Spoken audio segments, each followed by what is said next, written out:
Hello, Fight Risers. Thank you for joining us for this incredibly special Ask Me Anything with the legend, Ryan Hart. My name is Hot Soup, one of the event organizers on the Discord. Before we kick things off, I want to go over how this is going to work. Ryan and Image Omega are going to be on the stage speaking. We are hoping this is more of a conversational style AMA, so for that reason, we may dive a little deeper into some of the interesting answers we get from Ryan. I'm going to try my best to transcribe in summary Ryan's answer in text form so you can view that as well in the Ask Me Anything channel on the channels list. It's also for those who couldn't make it to this event live. You're not limited to any number of questions, so feel free to keep lobbing them at us as we go. We only have an hour of Ryan's time, so we're hoping to get to all of your questions, but apologies if we do miss it. So without further ado, let me introduce your host for the night, Papa Fight Rise himself, Chris Kuntz, but you know him better as Image Omega. Io, take it away. Awesome. Thank you very much. I do have just a quick intro for Ryan here. So first and foremost, what is up, FightRise family? So of course, we're here today. We are absolutely blessed to have a legend with us. That legend is none other than Ryan Hart. And he's world renowned for his skills in Tekken and Street Fighter. That much is clear.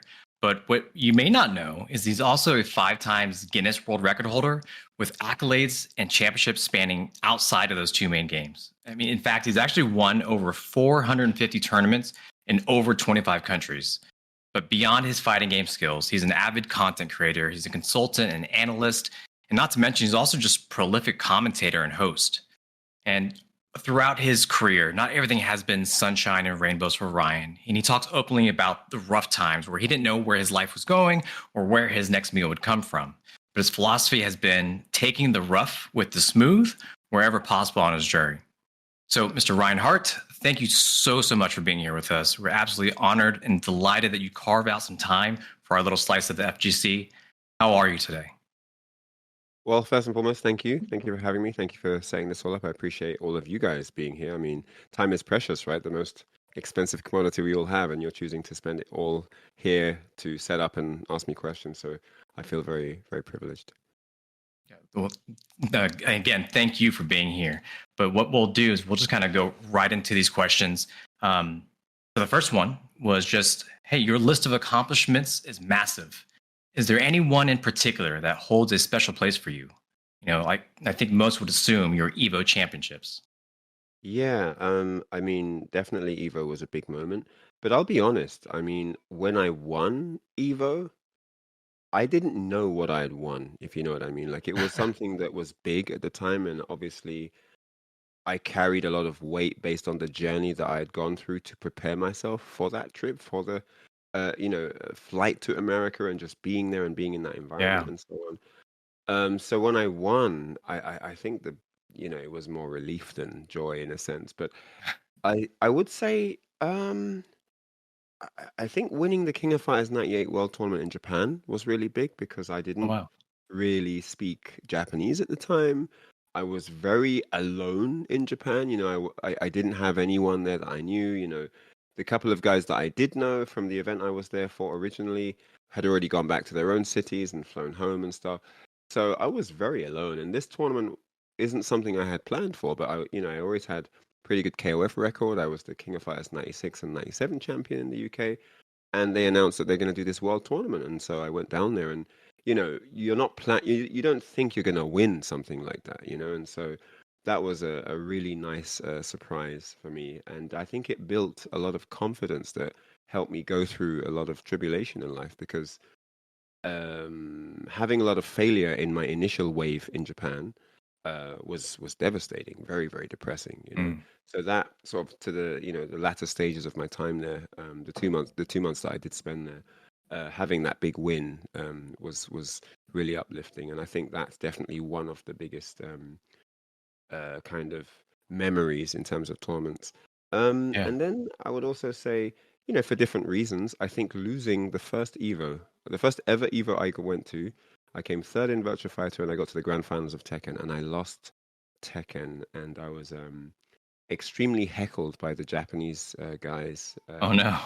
Yeah, it was strange because those guys don't normally do that, but because by 2003 my Japanese was pretty good, you sort of enter their zone, their radius, their Yeah, culture, yeah, and yeah. you learn that they do like they do trash talk. They do all those things, you know. And I mean, they're nice guys, you know, but it's Sure. competition, right? And I think at the root of any competition can sprout, you know, ego and you know the will to win, the confidence, and I'm better than you, and a lot of it's very very healthy. But the heckling in the Tekken final was based on what had happened in the virtual fighter tournament, so it was an unrelated event, but they had carried over that sort of who's this guy, you know, how did he get third and beat all of our guys, and it was quite a difficult thing to accept because I always looked up to and admired the Japanese players. So to have them heckling me and really rooting for the Korean guy to beat me was quite painful at the time.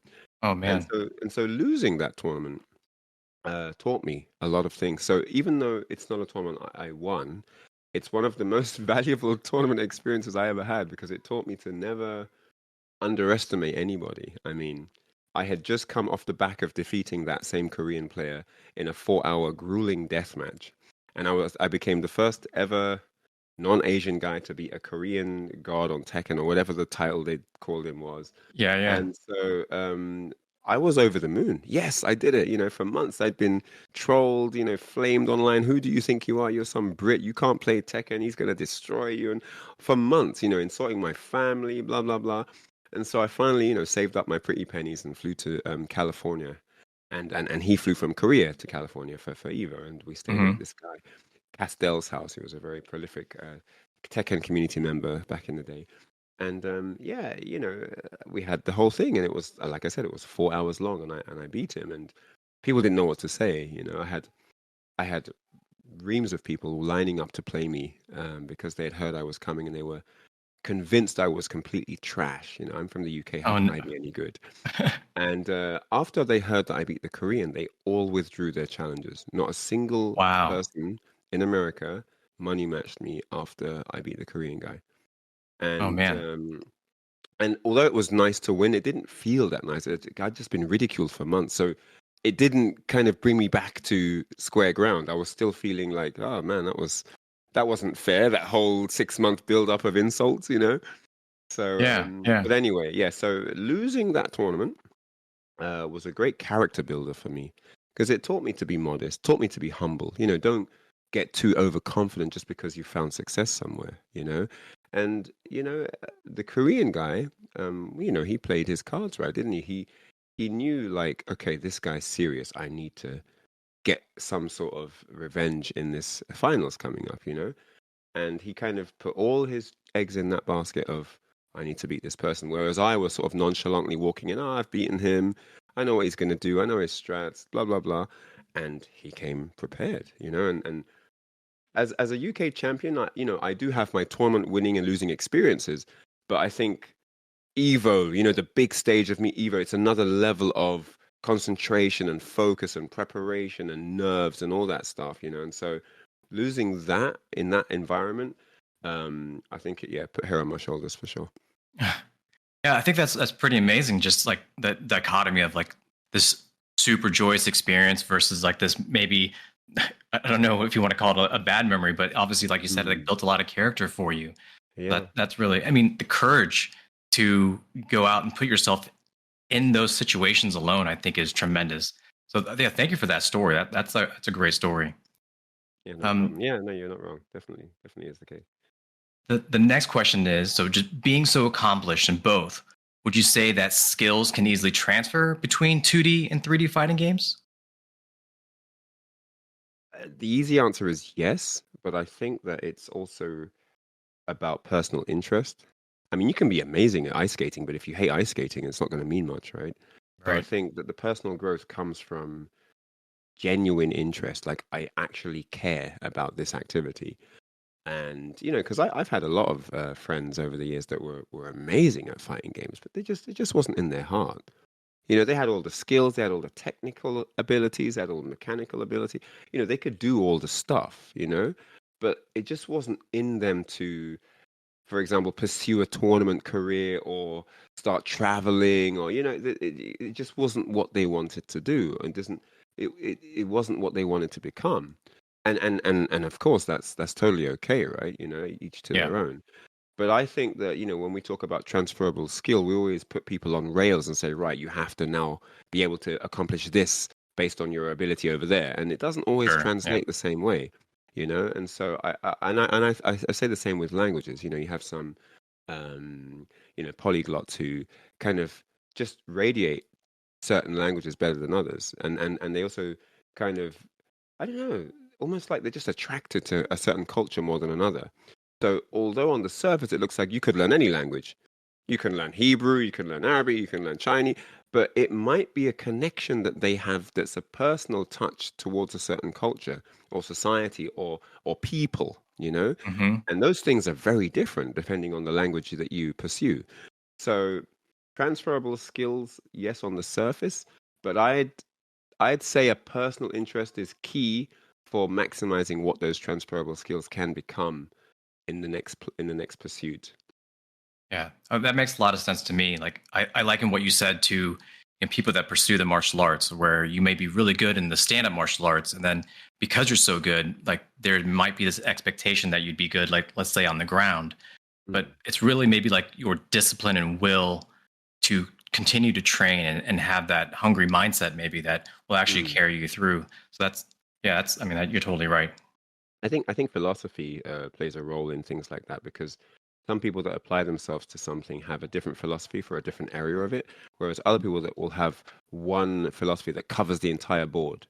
So, you know, you could say that for martial arts, in standing up, I focus on this area. You know, I focus on the speed of my punches. You know, I'm tall, so I use my long range. I keep them out with the jab. I keep them at bay. I use this, and then I condition them with the jab until I go for the heavy hitters. You know, the rear cross, the right hook, the uppercuts, whatever. Right.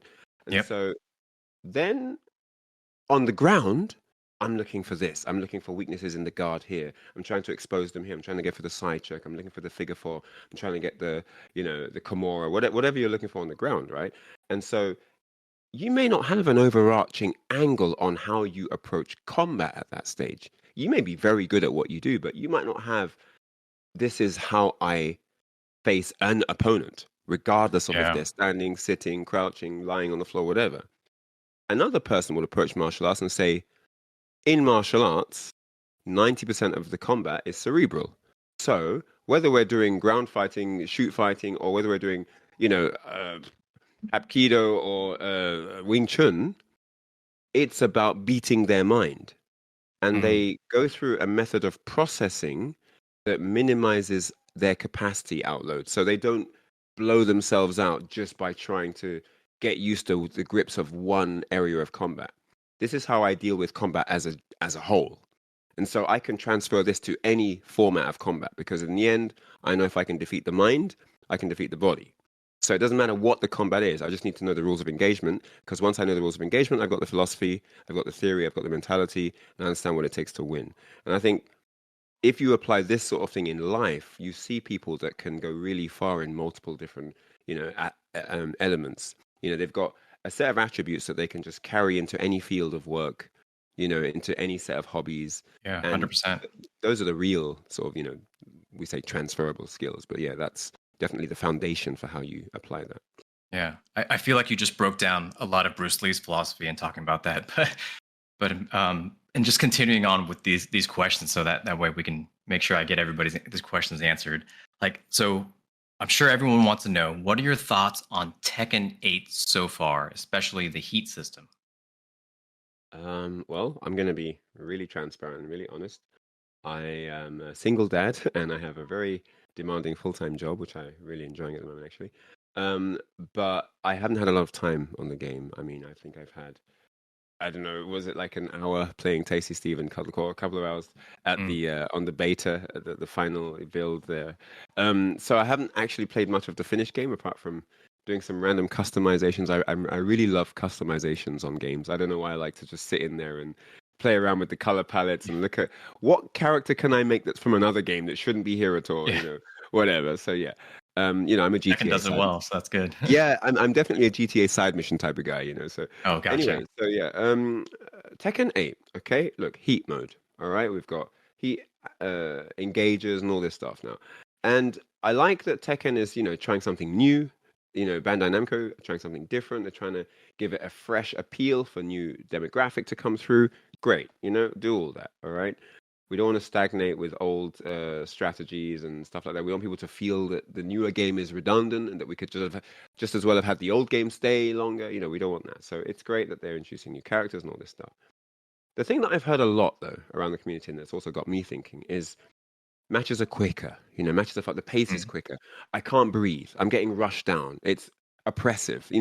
These are things that across the board. I mean, beginners who've never played a fighting game, all the way up to seasoned professionals that have won Evo. Okay, I've seen it all on social media in the last week or so. Yeah, right. And it's just like, wow, I can't move. This is not fun. And how am I supposed to learn if I can't do da da da? And this wave of complaints is coming through. So what I would say is Tekken is a game that, in my opinion, has always been played over time. Even though it's a fast-paced game, it's something in the mechanics where the beauty of it is whittling down your opponent till they don't have options, until you can break into the defense. Yeah, gotcha. And now that you've got this really fast-paced game with no wallless stages, and you've got this pressure, this element of pressure increasing, it it is always going to take away some quality of the product. Okay, the more that you enforce pressure, the more that you enforce minimal choice options, the more that you tell people they have to act now without thinking, without time, you always reduce the quality of what you can offer.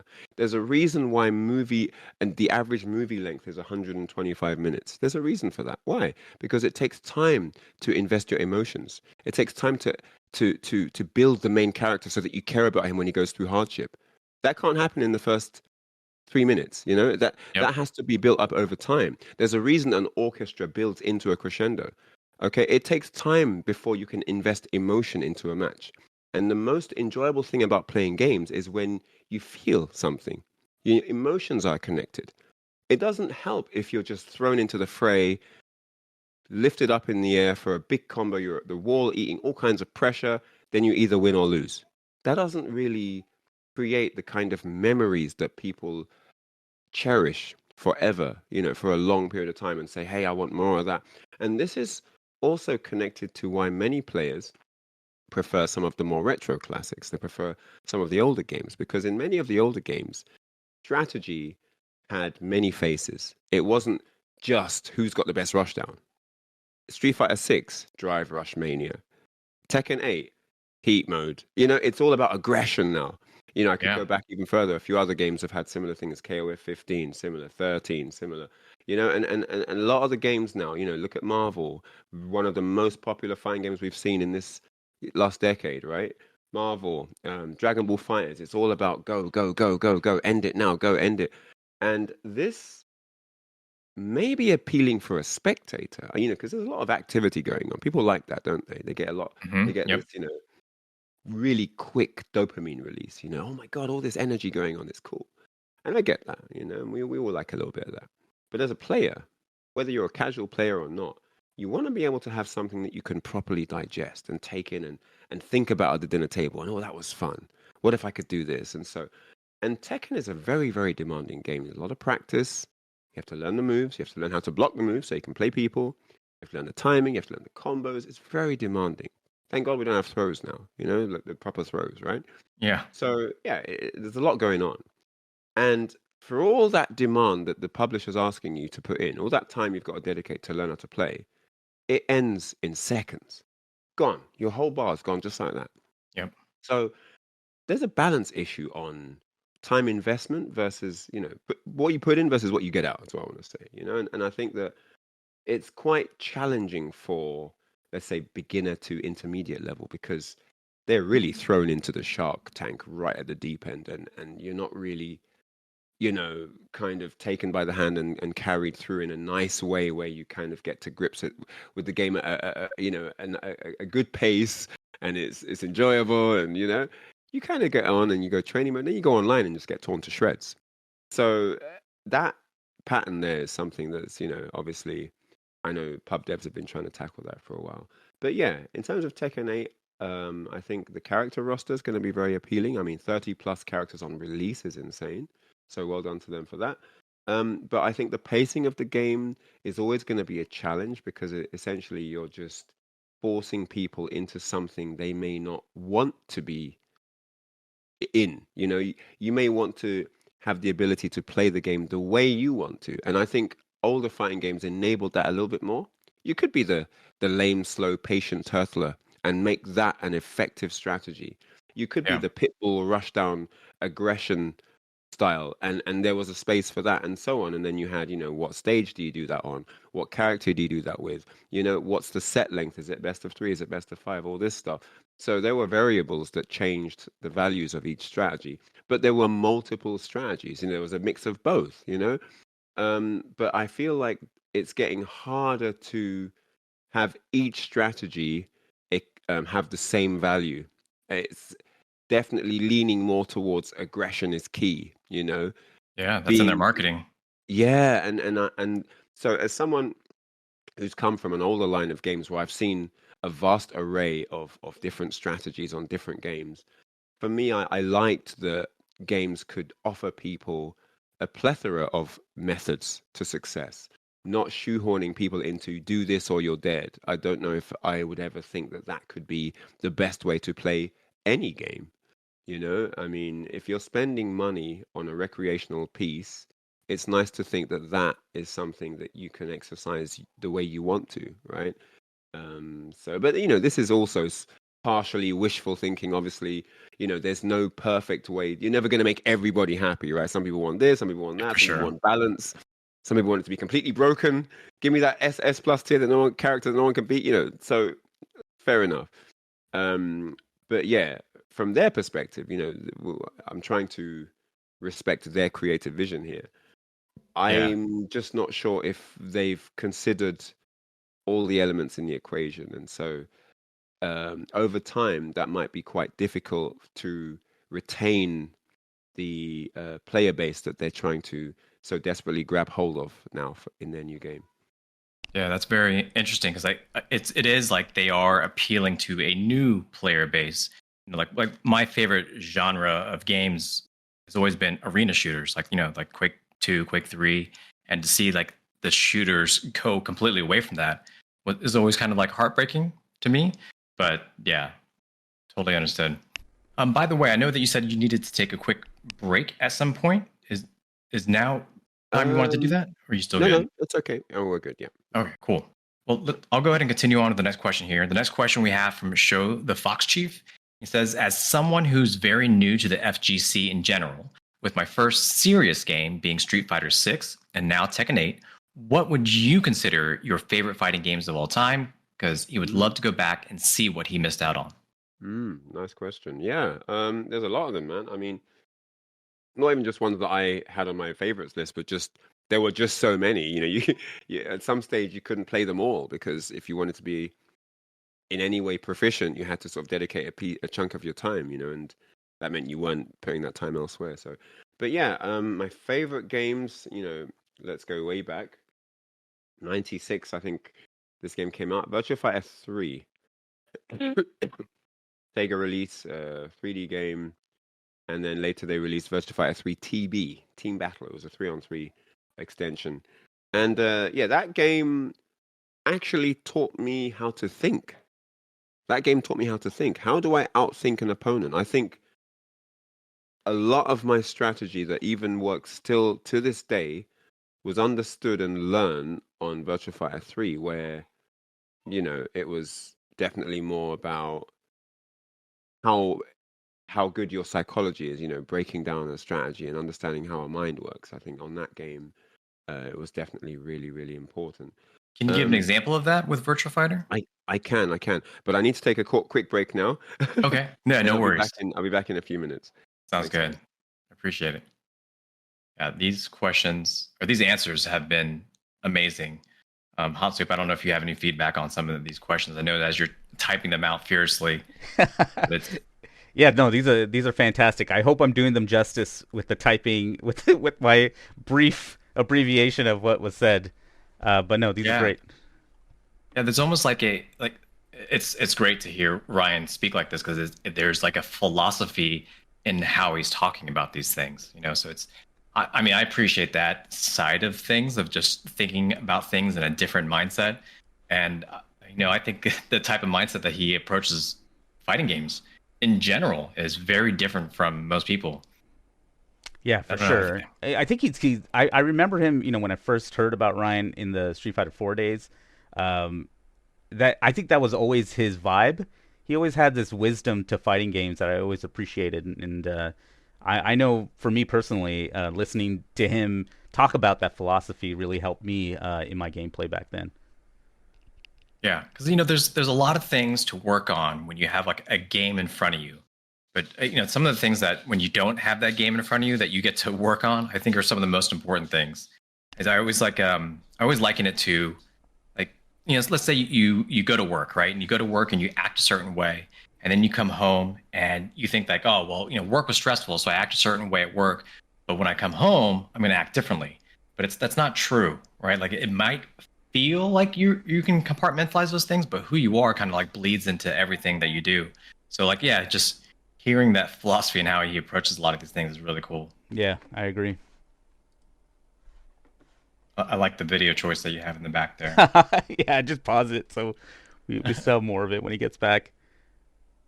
That's interesting what he said about Tekken. I know the heat system has been polarizing, and I know they made changes to it during the beta, but it sounds like that underlining philosophy or design of pushing pressure is still apparent, right? And I wonder how other pros think about it too. I definitely respect Ryan's opinions and answers there, but I wonder if there's a pro out there who really loves it, maybe. Yeah, actually, that would be interesting to hear.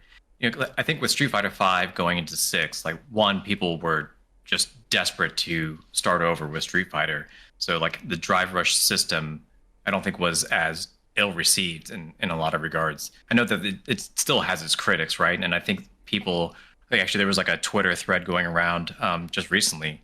I forgot. Was it Mr. Crimson? I think that recently Yeah, posted it when yeah, he's just talking about his just proposed changes, you know, and a lot of those things make sense. And I feel like a lot of people when they talk about things that they wish to happen in season two, as far as just like blanket general changes, nothing character specific, but a lot of them are attacking the drive rush meter itself and how much meter you have. Like where can you be punished for Correct. using the meter? yeah. We were just discussing all your wisdom, Ryan. You know, like that's I don't. I mean, not to jump away from these questions, but is there something or some way that made you start kind of thinking about everything differently? Is that just kind of just a part of who you are? Um, I think being forced into situations out of your control will always bend your thought process to a degree. Sure. Yeah. So I guess having multiple scenarios of that, um, in and out of extreme cases, I think, I don't know, just kind of, pushes you towards something. I mean, if you know you don't have something, you search for it, right? So your brain does Yeah. overtime looking for solutions and stuff. And I've always been a very lateral thinker, so I do try to look inwards as well. I've always been fairly self-reflective, so that also goes hand in hand with sort of looking outward for solutions where you don't see them and trying to not look in the most obvious places. I mean, random example actually. I don't know why it just popped to my head now, but I when I was the UK, I was the UK King of Fighters '98 champion at the time.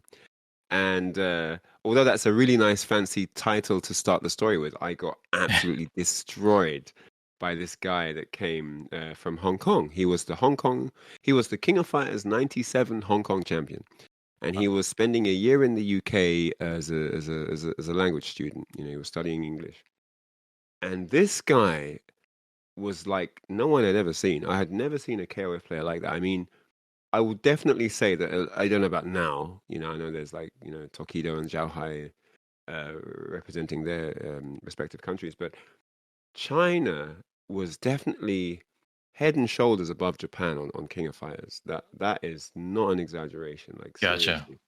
So anyway, this guy came over, and I got a call. there's a guy at the arcade, he's got 40 wins, you've got to come down and play him. And, that would always be the cue, like, oh, there's a guy today. Okay, let's go. Yeah, that's And so funny. Like you got a call to come to the arcade. every time. That's great. And I didn't live nearby, but I would get, if someone showed up, I would get a call. We got to call Ryan, and so they'd call me. Yeah.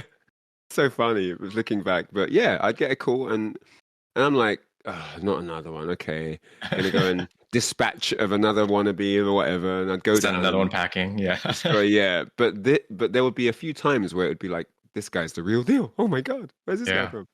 And yeah, this Hong Kong champion, he obliterated me. I couldn't do anything, and I'm the UK champion. Think about that for a minute. There's a space where I don't get beaten by anybody.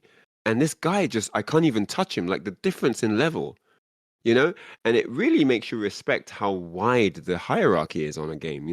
How long, how far it is from the bottom of the totem pole to the paragon. Like, it's like, wow, there's more, Yeah. So one day, and this guy didn't speak English. I mean, I don't even think he could have introduced himself in English. Like, he didn't speak any English, and it's just like nothing. And so he had a guy with him that was, he usually came by himself, but this time he had a friend with him that spoke English. So I said, dude, can you just ask him, like, what am I doing wrong? This is just ridiculous. And this was at the stage where I was very, like, self-reflective. I think when I first began winning tournaments when I was like 16, I don't know if I would have respected people enough to say, can you help me? Sort of showing that sort of vulnerability, I don't think I would have, but I was 16, So by the time I was 18, I'd learned that, hey, it's not all about me. I need to open up. I need to recognize that I can lose and I need to learn and all that stuff. So I was like, look, dude, what's going on here? And all he said was, he didn't even use his translator friend. He just said, do something different. 3 words. Those 3 words, that was the best he could muster up. But it was everything I needed to hear, because it's sort of like when you speak to Japanese people and they want instruction, but they don't want you to insult their intelligence. So they don't want you to give them specifics. They want you to give them the guideline, the idea, and let them take that away. And that's what he did for me. I mean, he didn't know he was doing that because he didn't speak English. He just gave me the best. But I'm sure if I had have spoken Chinese, Cantonese, or Mandarin, or if he'd have spoken English, he would have gone into layers, right? But because he couldn't, he said that. But that in turn ended up being, for me anyway, probably something better, because it gave me the freedom to work on what I think he meant, which led to me doing probably loads of other things that he didn't mean. I don't know. But it just opened the door to, okay, do something different. So I'm predictable. Sure. Now, what can I when can I do something different? What can I do where that's different? And in fact, that whole thought process just opens you up to everything that you're missing. Everything that you've built yourself around suddenly comes crumbling down, because you're not looking at anything you're good at. And that's great. You're not focusing on, the 3 main things that got you the championship. You're now in a space where you're completely naked. You have nothing to fall back on. You have no safety. You have no pillars of support. And that's a great space to be in when you want to develop, because first of all, you approach it with humility. And second of all, you're less likely to miss opportunities because you're not going to be closed into stuff. Sometimes when you're really good at something, you're scared to stray from that, because that's your like security zone. That's where where you're comfortable. And the moment you have to leave that alone, it's scary. It's like, I'm no one. I've got nothing here, And when you start to develop that extra part of you that doesn't have anything and isn't confident, you become this well-oiled machine, because you now have the experience of what you knew before, and you've got all these new things that you can add to your repertoire. And so, yeah, he really helped me with that. That was magical. And I started winning with teams I don't even main, and I started beating, people that used to go toe-to-toe with me with my main characters. I started beating them with random teams, doing random select teams and getting streaks on some of the other really good players. And so it just also boosted my confidence. I honestly felt like I had a superpower. It's like, these guys don't know this trick that you just have to do. Yeah, you just have to think about doing something different. It was such a powerful tool. And a lot of the time when I've prepared for a tournament, for example, I haven't even needed to use all the content that I've worked on, because training, practicing, it builds confidence, and a lot of people say, Mm. oh, I'm nervous in a tournament, and that can often come down to just not enough reps in the ring. You haven't really, that strategy you've got and you're trying to apply, you haven't really wrung the sponge out on it enough, and so there's holes there. And if there's holes, there's going to be space for a lack of confidence. There's a part of your game plan that can be exploited. So yeah, having he kind of gave me an ethos, right? He gave me a way of life in gaming. Do something Yeah. different, and this motto, words to live by.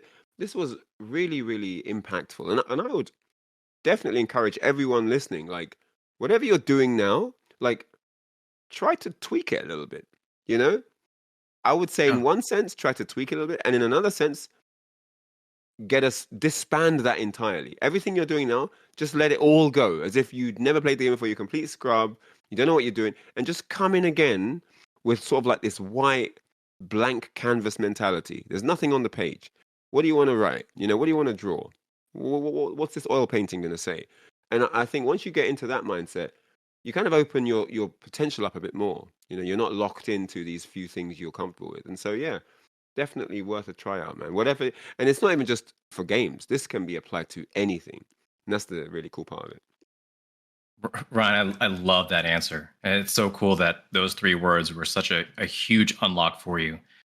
Really was. Yeah, I mean, that's perfect. I guess if anyone's, listening thinks, well, that's kind of obvious. You got to, I mean, you have to bear in mind that I come from the cutthroat, strict arcade era where no one helped anybody. It was, you put your money in, play, and they beat you badly and send you to the back of the line. And there was no handshakes, smiles.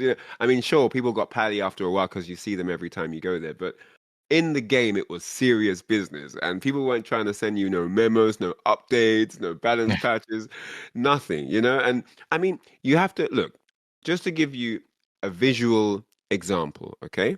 Mortal Kombat 1, I think, not even Mortal Kombat 2, Mortal Kombat 1.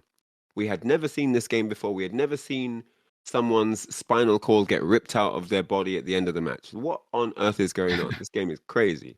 Yep. People, picture this in your head, guys, right? People were putting their left sleeve over their hand that was covering the joystick, so you could not watch the inputs for how they do the fatality. That's how important information was. People weren't sharing anything. Do you think I got King's multi-part easily? I mean, you know what I mean? I had to hire a hitman to get the multi-part input. Yeah. Because it's crazy. Like, every piece of information was powerful. And if you knew an escape for something, whoa, you hold all those cards close to the chest, And so, yeah, it's I actually lost. I lost the tournament once because someone told me that something was guaranteed and it wasn't. Oh no, wrong information. Oh man. It's funny now. It wasn't funny at the time. I was so Yeah. So that's Tekken 6. I think it was Tekken 6. And I was playing. It's fun. It's funny now, but yeah. So I was Kazuya. I was playing a really strong Heihachi player, and anyone listening that knows the story will know exactly the situation. It's a well-known match. But yeah, I was playing a Heihachi player. And after you block Heihachi's down forward 1-2, it leaves you in crouch position. And Kazuya has a 13-frame launcher from crouch position, twin pistons. And twin pistons is, that's like juggle, wall carry, damage, Oki afterwards. Like, goldmine. Give me that, right? Mm-hmm. So if I land this twin pistons, I've won the game. Because there's that damage, wall carry, Oki at the way, you'll be dead. But the twin pistons whiffs. And twin pistons is like, I can't remember what it was minus on that, but he gets a guaranteed punish at the wall. Oh and no. Wall splat. And the thing is, I died on that combo. I died on the punish of my attempted punish. Yeah. So after the tournament, we talked about it. I said, oh, I thought it was guaranteed. Yeah, it was. I've seen it. This guy did it. You know what you have to do? So the Heihachi's twin pistons is a 2-hit string, down for 1-2, hits twice, both mid. On Tekken 6, after you block the first mid, You have to let go of the joystick, let the second hit be blocked in neutral, then get your hands ready to release for the twin pistons. That's how you punish that. Visually, it looks like it's just being blocked and punished with twin pistons.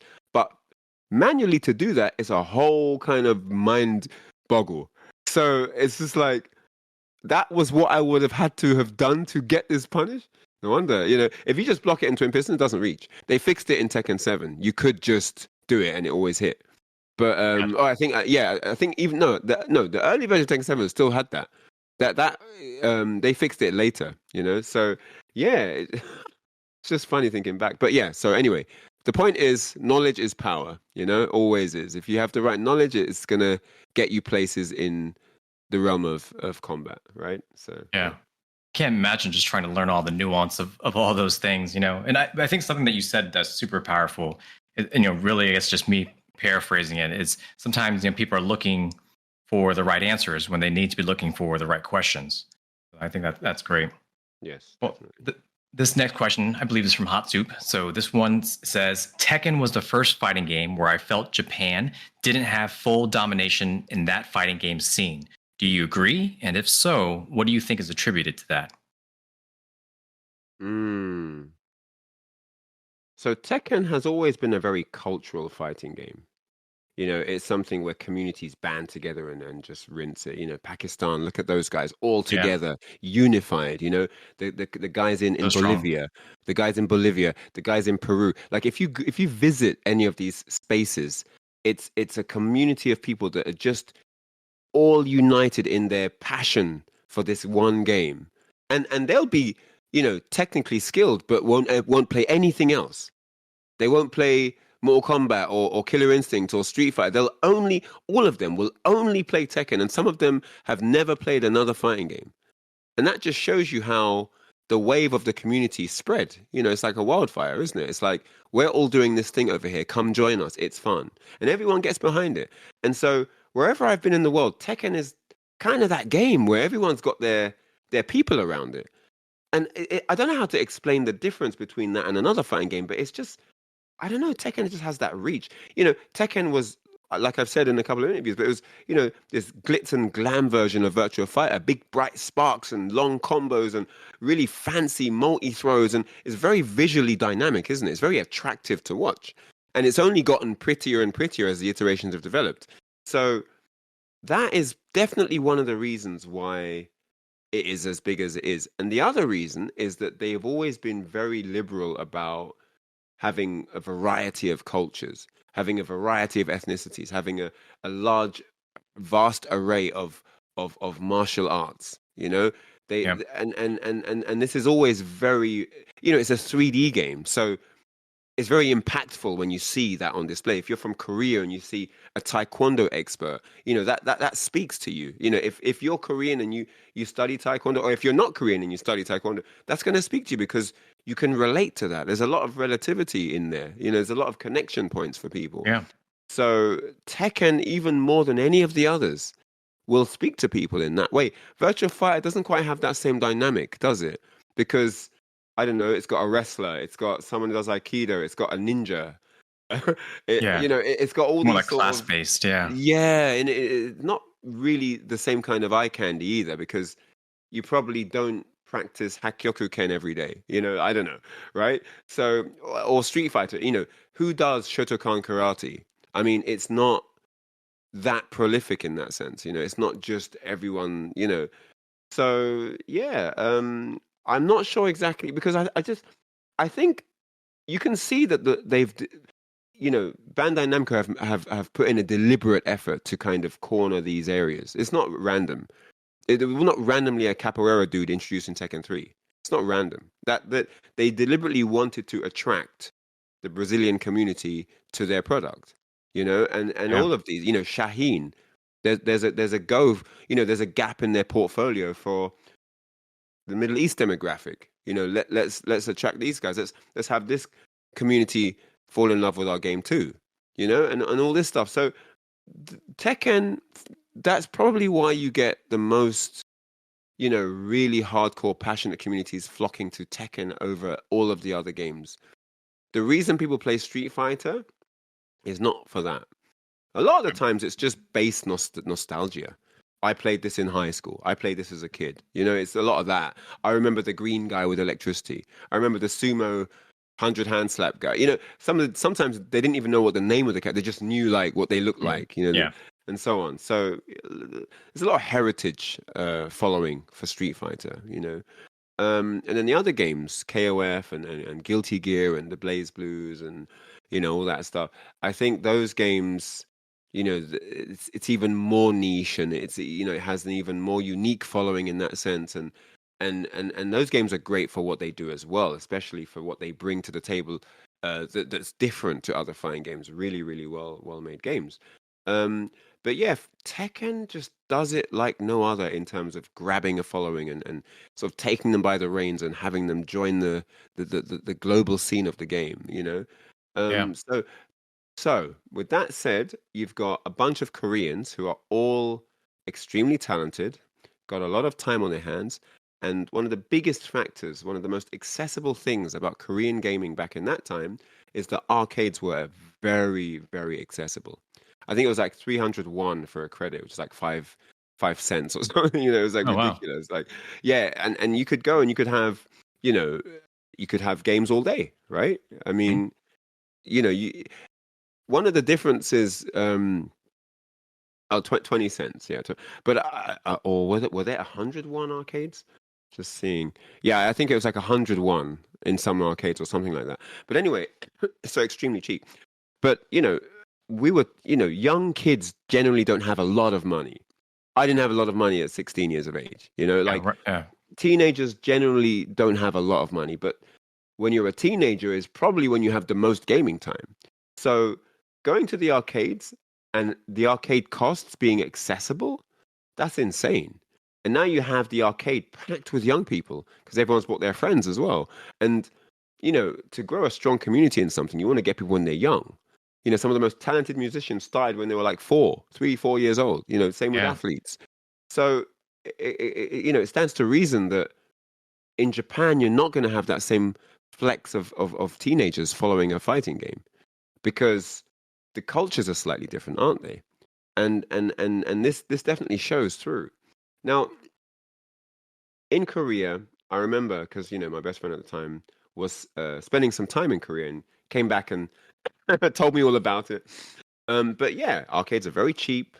There were a lot of them. There were so many Tekken cabinets in the arcades. So many. Some arcades had floors of Tekken cabinets. Now, I don't know why that game specifically just got so much attention, but if there's anything, if there's any reason why they were a lot better than the Japanese, it's because they just focused on that game. They drilled sets on that game all day and all night. And it was only that game. It wasn't like, you know, I don't know. And it wasn't Fatal Fury or Samurai Showdown or any of the other, Mhm. you Yeah. know, big ones. But Japan is that place, right? Because they're made there, they're published there, and there are experts at all of them.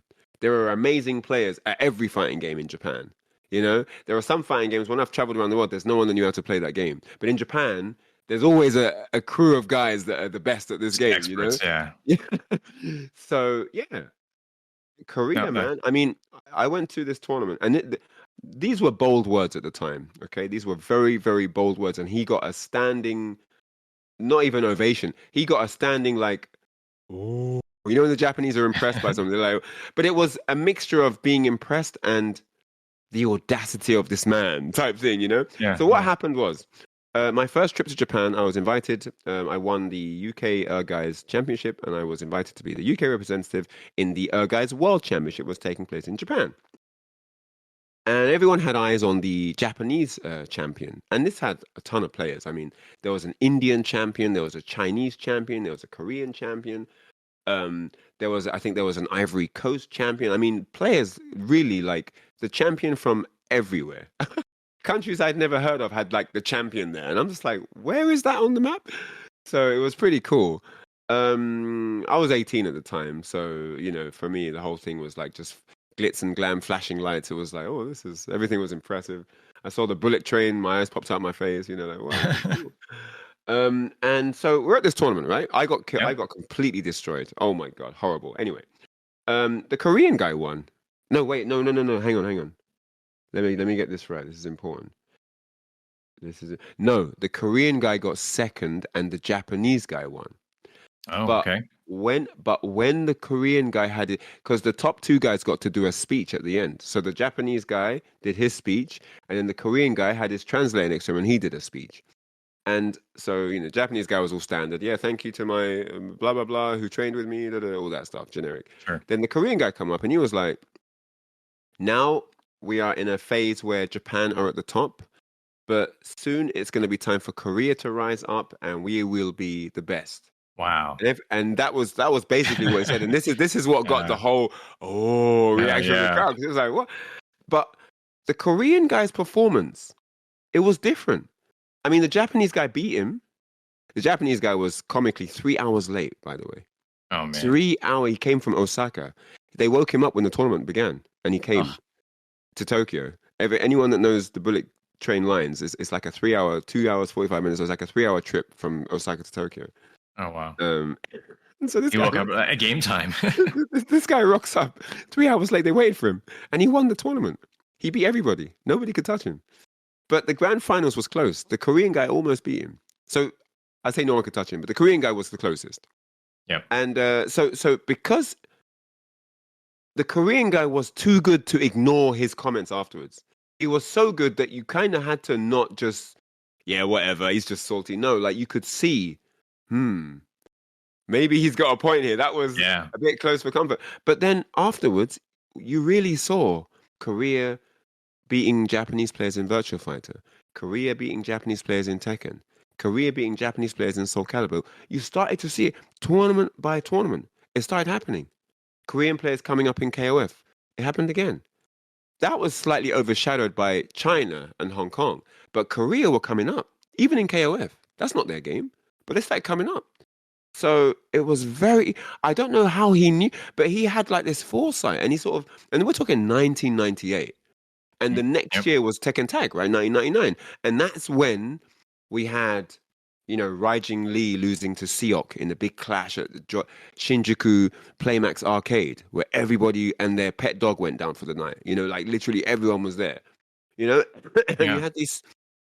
you had these stars come through from South Korea, and then we learned about Park and Jang Soo-won and Jang Ik-soo and all these other stars that came through. And it was not long after that, and that's for Tekken. But, then other games had their guys, Virtua Yeah. Fighter and so on with Shins on Virtua Fighter, great Korean player.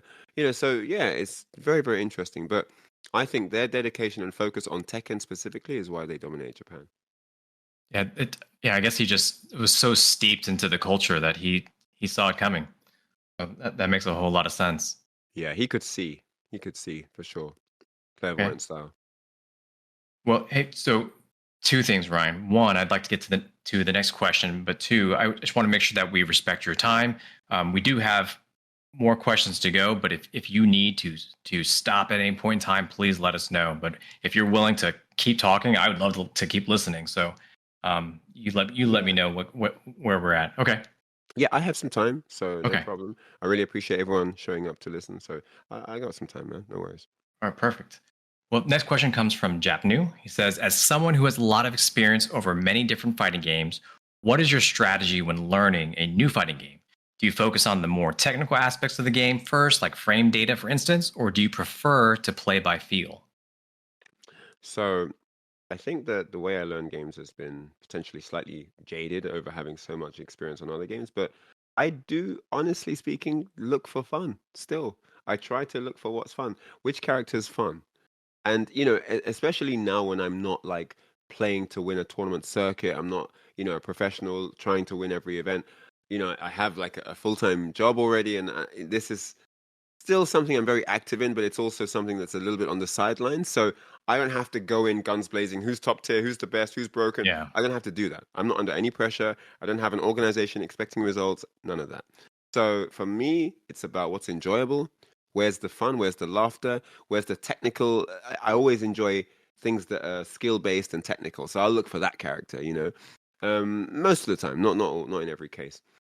Yeah. But yeah, I think the way that I learn games comes from what naturally appeals to me. Okay. Yeah, that's perfect. Let me move on to this next question as well. So from Shogberg, he asks, you've been part of the FGC for a long time. What are some of your favorite memories and moments over the years? And I know you've answered some of these before, but how have things changed over the years? Hmm. Well, arcade to online is massive, arcade to console, and then console to online, I would say, because console conversions weren't online in the beginning. It was just you had it on console, Hmm. which meant that which was big because you didn't have to get up, get yourself ready, and go out just to have access to the game. Yeah. That's a really massive deal because now you're at the mercy of having arcades be close by or have them open at hours where you're, free to go there or that you have money to even play the That's arcades when true. they're, yeah. Yeah. So there's so many elements to going somewhere and play. And not everyone likes to be in a public space where everyone's around them, watching them, Yeah. playing them. Intimidating. Sometimes, well, yeah, sometimes people just want to play the computer, but then there's a pro player around you that wants to beat you and challenge you, and you can't really say no. It's a public venue. So having the game at home was a game changer. Seriously, it really was. You could invite friends around now. You could set up events. You could do anything you wanted to. You didn't have to respect the opening hours of the arcade space. You could just play when you wanted to. You could wake up at 5 a.m. and do a first to 10 if you wanted to, or whatever. So yeah, I mean that changed things a lot because it also the arcade space got more interesting because now you could have random unknown faces show up that would be amazing because they've been playing at home and where no one's seen them. So, Hmm. it kind of created this element of mystery when a new person came. How good is he? What game does he play? Is he good at multiple games, And so, yeah, that was a thing. I feel like people played more games back in the day. There were more multi-game aficionados back then. Now I feel like people just main one game, maybe two, but one, it's rare if someone plays like three games. That's Whereas true. Yeah. I think the dabbling was more prolific before. I think people liked to play multiple games back then. People do, because if you're in an arcade, you've got access to every game. There's like 20 games there. And depending on the day of the week and the time of that day, there will be a different community there. So the Alpha 3 community comes through from 5 to 8. But then at 8 o'clock, the KOF guys come through. Then at 10 o'clock, the VF guys show up. So depending on what you wanted to do, you had a community of guys come to you. If you're just at the arcade, everybody Yeah. comes to you. Think about that as a luxury. Yeah. Yeah. So even if you're, I was terrible at Guilty Gear, and I wanted to get into the scene at one point, so I started using Testament at sessions at my house where Guilty Gear guys would come and Mm. play a bit of Yeah. Testament. Just But invite them to you. That's perfect. yeah, yeah. I mean, I love hosting. I love hosting sessions and tournaments and stuff. I love putting that same smile on people's faces that I had when I first had a certain experience on a game. So giving that back is always a little piece of gold that I get from Yeah. community support. But yeah, I mean, you know, if I wanted to learn how to play Street Fighter EX, I could go and watch because there's 20 guys playing and they're all like the best guys in the city. So I could just watch them and I could play them and lose and learn and ask questions and blah blah blah. And then if I want to play Samurai Showdown, I wait for those guys to show up. Go over there. Just the next two cabinets down, there's the Fatal Fury guys. Next cabinet to that is the KOF session. Okay. And so it was this. I mean, looking back, it's like, wow, we were so privileged. We had no idea what we had. People used to come to the UK to learn how to play fighting games from all over Europe, Yeah. France, How interesting. Spain, Yeah. Italy, Germany, because ask people from these countries. They didn't have arcades like that. They didn't really have Yeah. France had some arcades. Paris had a lot of arcades, at one point. Italy had some arcades. I remember being in Rome, being in a big arcade where they had multiple fighting games and all different side-scrolling action games, shoot 'em ups. I was also a fairly avid shoot 'em up fan as well. I used to play like Salamander, Life Force, Gradius, all the old ones, and then Gotcha. right up Yeah. to like the Don Pachi and stuff like that. But yeah, it's just like you could get involved in any game of any genre and play at the top level because that is where you had to congregate to play that game.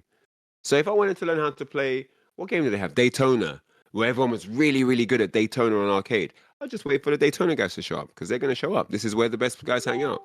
So I think it's just having the luxury of playing in the best arcade in the city, wherever you live, Tokyo, Seoul, London. There's one arcade where the top players flock to always. There's always one arcade where the best guys go. And maybe there's two or three, but if you're in this spot, quality will appear, you know? So yeah, and if you're young and you don't have much else to do, then you've got the time, right? Yeah. Yeah. So, but yeah, and then the next stage to the transition is online, from consoles at home to reaching out over the internet and playing people around the world. That has been a very toxic experience, I have to say. Because now people are not within arm's length. They're not going to get throttled if they insult you online. Yeah. Yeah, They're behind the you know, screen. Yeah. I come from a very rough area. I mean, you know, I grew up in Southwest London, and people weren't really taking insults, like even like little jabs or whatever. It was quite serious. It was quite serious. And when I went to Central London, you know, you had like triads, and you know, you had gangs that would sometimes come down, and you know, you had gang members that would play games. I remember leaving an arcade once, and literally the guy, and this is kind of scary. It was almost closing Yeah. time. That sounds like 2 it. a.m. So I was playing this guy. You know, I think I challenged him just like once or twice, and I won. And then he left, and then I continued playing the computer, and I beat the last boss, and then I went upstairs. I went upstairs to leave, and the double doors weren't closing properly. And I'm like, what's going on? I'll get closer. This guy that I beat a few minutes before is stuck between the double doors, sitting down, stabbed. No. Oh my He's just gosh. lying there. He's just lying there. He's like sitting there with his legs out, back against the wall, blocking one of the double doors, stabbed, holding his Oh my stomach, waiting gosh. for an ambulance. And it's like, what on earth happened in those minutes where I was playing the computer downstairs? And what? So if I had have lost that, would that have happened to me? Yeah. You Jeez. know what I mean? Like, it just so many things go through your head. I don't know if he's like gang affiliated and that was part of something, or if it was just a random attack. But that happened in the arcade we were playing in. Oh man. Like, he was in the doors, so something happened. And people used to get robbed in the toilets and stuff. So Ouch. even the arcade in Central London was kind of rough. Like, things could happen. It wasn't I wouldn't say it was crazy, but things could happen from time to time. Yeah. Gosh, fighting in the game and out of the game too. My Well, in gosh. China they call it the fourth man, don't they? If you get, yeah, in China KOF's the game, innit? And if you, I mean, this is what I've heard as well, and I've seen some weird pictures on the internet about it. But if you mouth off to people, so oh man, okay, I can't say one thing without the other, so I'll just say the whole thing. So basically, in some arcades, you have to play a certain way. You know, you can't use certain tools because it's considered cheap. And if you play like that, it's considered disrespectful. Gotcha. And if Like you house rules. continuously play like that, yeah, kind of, yeah. And if you continually play like that, then they wait for you outside. And when they wait for you outside, that's called the fourth man. Got it. So yeah, and then well, I don't know. I don't think we want to talk about what happens there, but Yeah. probably isn't that. That's pretty. imagination, but Yeah. So yeah, interesting. But interesting how the different countries have different gaming cultures as well. But yeah, online introduced that, and it's great because it raised awareness overall for fighting games. You know, online. But Mhm. I don't think it ever truly embraced the depth of fighting games, especially in an online environment. Fighting games in an online environment are a completely different beast. Like, you might be amazing at home, you might top the leaderboard online from your house with the best fiber optic connection, whatever. But you sit on that main stage at Evo, you will feel you will feel the beach balls turning into peas. You know, Yeah, like yeah. it's just crazy. Like it's just Different another type of heat. yeah. You've never experienced that, and you've never been through anything that prepares you for that either, and nothing you do at home can prepare you for that either. So it's yeah, complete, and it doesn't even need to be Evo. It could just be like final round or CEO or any tournament where you're in the presence of other people who are competing for the same title, and it's very, you know, cutthroat. Everyone's after you, and now you're on the stage. And you've got to perform in front of hundreds watching live and thousands watching online. Live now, go. You know, that's hard to deal with. Yeah. That's a whole different level when it comes Yeah. to competition for sure. So I feel like online kind of damaged the value that we hold, because some people still think that online has the same merits and values as offline, and it's two different entities completely. Well, that's It doesn't mean that online isn't valuable. It really is, and you need a lot of skill to win online for sure, but it's just not comparable. It's yeah. just another thing entirely. I guess you could almost say it's almost like someone saying like this person's a good test taker, right? Because they're able to handle producing that knowledge under pressure. So, Mm. well, let me ask you this next question from Sonic Wave 25. He says, "Hello, Ryan. I recently listened to your discussion with Chris T, and he said that you and Chris talked about the language of fighting games. Has there been any progress in the West as a whole in teaching this language to others? SF6 is my first fighting game, and I've seen great progress being made in communities like FightRise, where everyone is growing together. What are some of the things that we still need to learn or incorporate from other countries?" He says, "Thank you for your time." Yeah, thank you for the question. Good question. I do like that one as well. So yeah, fighting game language. I mean, you could say that that's frame data for one thing, right? Frame data is one of the core elements that control and decide how a fighting game works. And there's a lot of pull in social media that people learn frame data. You got to learn the numbers. You got to Mm. memorize all this. And I don't know if I agree with that as like a beginner guide. I don't think that that's where you need to be kind of getting too deep into that at that point, because you still don't have the reactions, experience, and muscle memory to apply it. And Yeah. it's like just because you can understand frame data doesn't mean you can have an in-depth discussion on the game. And it's Yeah. like that. It's like learning hiragana. If anyone's ever studied Japanese, like you learn hiragana, you can read what the words mean, but it doesn't mean you can speak the language. And I think on fighting games it's the same thing. You need to, yeah, just because you can understand the language of the game doesn't mean you can have a fluent discussion about it. I, And yeah. it's very much a discussion in the game, right? You're very much talking to the other person.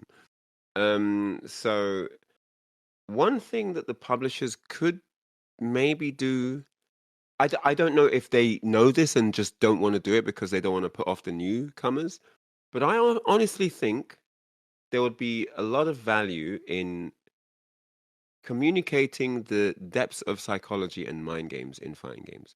Because in every marketing campaign, in every promotional event I ever see for any fighting game, and if anyone has anything on this, I'd love to you to link me. But I have never ever seen, and I've been playing games for a long time, so this carries some weight here. But I've never seen a fighting game publishing company talk about the depth of psychology in their game, which is like the most Interesting. important thing. Where's the guide on mind games? Where's the guide on how to create a strategy to outsmart your opponent? Why would you not talk about that? That is one of the most interesting things that fighting games have to offer. The depth of entering someone's mind. That's crazy. That's such a powerful thing that most people think that fighting games are just two guys bashing buttons. They're not insulting. They honestly think that's what it is. They don't know there's anything more to it, because fighting games suffer from the fact that visually there is minimal recognition on the psychological depth. You cannot understand what's going through the two players' minds in any given moment. You cannot understand the depth by just watching the screen unless you know it yourself, unless you've been there yourself, unless you do. Yeah. Even, yeah, because there's so much happening in a short space of time. It's sort of like boxing, where it's too much to commentate, so you do most of the commentating in the break Hmm. because there's Yep. just so many things happening. Yeah, fighting games have that too, where there's so much activity, but there's so much quality in what they're thinking and the way that they're sort of deciphering the information the game's giving them. And if we could, as viewers, get a hold of what's happening in his mind right now and how he's converting that into moves on the screen, can you imagine how fascinating fighting games would become for some of the laymen, for some of the viewers that don't really know the depths? They just see fancy graphics doing martial arts moves, and that's Yeah. it. They don't know anything Probably else. And a little bit more relatable that way, where you can kind of like, I I guess, mean, attach yeah, the psychology. exactly. Fighting games are already super relatable, right? Because it's a fight. Mhm. Everyone knows what that means. It's way more relatable than watching a Dota match or a League of Legends match, right? Because Yep. or even CS:GO or any other shooters, Rainbow Six or COD, or it's way more relatable because it's just kind of like just a 3D boxing match, right? It's just Mhm. boxing. It's just a fight. Um, but then you have this element of, what does this move do? What does this move mean? What do you mean there's frames? And this is something that Third Strike actually managed to cover quite well in their attempt to deliver psychology on screen, aka the parry. Why is that so important? Well, the parry has the player's character flash blue when the parry is successfully executed. And then the move that the opponent does is also displayed. Like you visually see that he's parried a crouching medium kick. You see it. So there is the first signs of visual recognition of the psychology going on. This is what he was thinking, and this is what he was thinking, displayed simultaneously at the, and Yeah. then you see the result. Same with throw teching. Throw teching is a very pivotal change that, well, I don't want to say teching, but no, actually, no. Yeah, so throw teching and throw animation, that the arms come out. That Okay. there is visual recognition of what the guy's thinking. I want to throw him. I think he's not going to press a button. I think he's going to block. I'm attempting a throw. Then the throws escaped. He knew I was going to throw. Wow, that was so clever. How did he know? What cues had I given him? How was he able to read me? What can I change for the next time? Sometimes a read looks normal, but if you look a few seconds before that, there's a reason why he did that read that actually makes that read really intelligent because of what happened before that. So the whole thing is a story, and we need someone to translate the story. The story is really cool. There's a whole kind of intro, there's a hero, there's a villain, there's something that happens, there's some tragedy in the middle of it, there's some recovery, there's a comeback, and then there's a victor at the end. And all of that story is really cool if you can understand what they're thinking about. Why did he do that? Sometimes you don't even know why someone done something. Mm-hmm. That's quite sad, isn't it? Why was that account here? What was he going for? Oh, I missed it.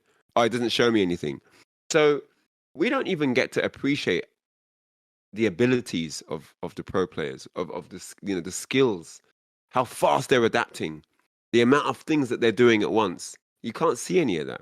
So fighting games do suffer in a sense. And pub devs don't help that area because they don't, I know, I see that, I can bet you, if I could be a fly on the wall in one of those meetings, I bet you they don't want to talk about it because they're scared it's going to intimidate the new guys. Oh my God, it's hard work. It's deep. I have to train. I have to grind. Oh, no. Yeah. I just want a game that I can spend my 50, 60 euros on. And just, when I've got 20 minutes free, I can have fun. And then I can go back to my FIFA. Or I can just have a bit of fun. And then I can go back to Call of Duty or whatever. They don't want to know that it's going to take work. I have to sit in training mode. I have to do all these drills. Nah, they don't want to do that. So I think that there's an intimidation factor for pub devs that they're going to lose money, they're going to lose revenue if they start spouting out about psychology and depth and mind games and skullduggery. And I think that this is what's going on. But honestly speaking, if you can find a way to channel this information into the community in a productive sense, it could be an absolute goldmine. If you can talk about it in a way that's fun and interesting and engaging and really introduce some tutorials that take them through it in an intuitive way. You don't force feed them, you don't cram stuff down their throat and say, just have this and be quiet. I think it should be something that's done progressively and there should be multiple modes. If you're an absolute beginner, it's even slower for you. And it's even more patient and it doesn't just throw you in. I remember I loved the music series from Konami called Beat Mania. And Beat Mania was great, right? But after like track 3, it jumps up to like level 9. And there's no in between. And you're just thrown into the fire and it's like, whoa, what do I do now? And for as much as I loved that game, that was terrible. Absolutely a horrible idea that you would give me these 3 basic tracks where I actually feel good about myself. I'm actually making some progress. I can finally do these 3 basic tracks that have taken me whatever time to practice. And now it's bumped up to level 9. There's like 3 times the keys I have to play. This is insane. It's like 259 BPM, can't keep up with it at all. It's not fun. And once you lose the fun element, the engagement factor drops immensely. So I think the stepping stones have to be very carefully laid out. And there's a lot of fragility to the way you lay them out as well. Because if you go too far into this way, then people lose interest. But if it's too slow, then people are bored. And if it's too quick, people can't keep up. So, you really have to care about it. Like, you honestly have to care about it. It can't just be, let's make loads of money. It has to be, but what do these people actually need? And then you get different groups to play test it and different groups to talk about and different groups to do stuff and really kind of mold it to what the audiences need. Because right now, I don't know who's doing what. Like, who's tweaking the games and what advice is put into these tweaks? Because we've got opinions spreading like wildfire on social media. Everybody wants their character buffed and the characters they hate nerfed. Everybody wants this guest character, that guest character, and it's too much. You can't do it all. You absolutely cannot implement everything on social media. So do you ignore it all? Also not a good idea, right? So you need a very unique set of eyes going through that, kind of sieving through that data and looking for the important stuff that's going to really, improve the quality of their product. But to have that, you need very knowledgeable people on the development team that can produce the quality that you need. But then if they're super knowledgeable, then why don't they know what needs to be done already? I mean, you don't go to a restaurant and tell a chef how to make a steak, right? I mean, you tell him how you prefer it and he makes it. Yeah. But what I mean is, if you ordered a medium steak, you wouldn't need to then follow the waiter into the kitchen and make sure you assist the chef in how to prepare a medium steak. Yeah. You don't go to a concert hall and tell the musician how to play his music or her music. They know their craft. But it's so, and these are things that are way more complicated than gaming. Do you know how hard it is to put a collection of ingredients together and make food that anyone can eat? With so many different dietary requirements out there, from gluten-free to vegetarianism, pescatarianism, veganism. There's all kinds of different things. And this person's got nut allergy. That person's allergic to shrimp. That so many small, tiny details you've got to accommodate for. But yet restaurants are full every day. Full, not a seat free. Queues out the door. So restaurants can do it. They don't need people going in telling them how to cook the food. And to accommodate someone's palate is a way more sensitive ordeal than to give someone fun on a video game. That's a way more things where people could die if you get it wrong. That's massive. Yep. And yet they've managed to do that. And in the same way in music, you go to a concert or whatever, you don't have to tell the musician how to play. You need to strum the keys you need to strum the chords like this. You need to hit the snare this amount of time. Like, no, drummer knows what he's doing on the snare. So one thing that always just annoys me a tiny bit is like, I feel that back in the day, developers had their creative vision and they executed their creative vision, and that was the game. Granted, very hard to make a balanced fighting game, which most people go for. So I understand the problems there, but I'm not convinced by this sort of modern thought of, let's make something for everybody. Sure, I don't know if I believe that actually works. I understand the idea, more people, more money, better sell through. Okay, fine. And I get that you need to make money, because if you don't make money, you can't make more games. All makes sense. It all makes sense. But I don't know if because what has happened now is we've got this very toxic dialogue online, because everyone's so intimidated by the concept that their characters are going to get completely destroyed in the next version.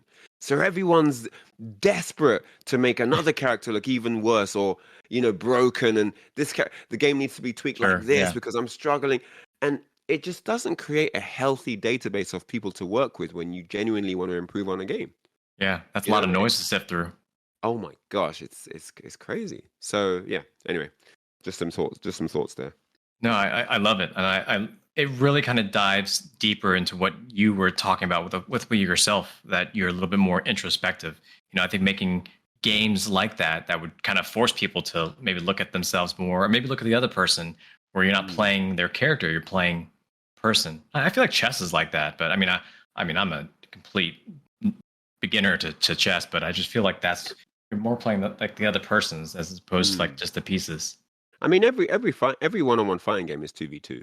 You know, it always has been. I mean, there's always your character versus their character, and you versus that person. Yeah, And that's always the way it's been. And sometimes it's not noticeable because you might have a character that's very oppressive and does most of the work for you. But most of the time, it's a very, very 2v2 game, even though it's 1v1.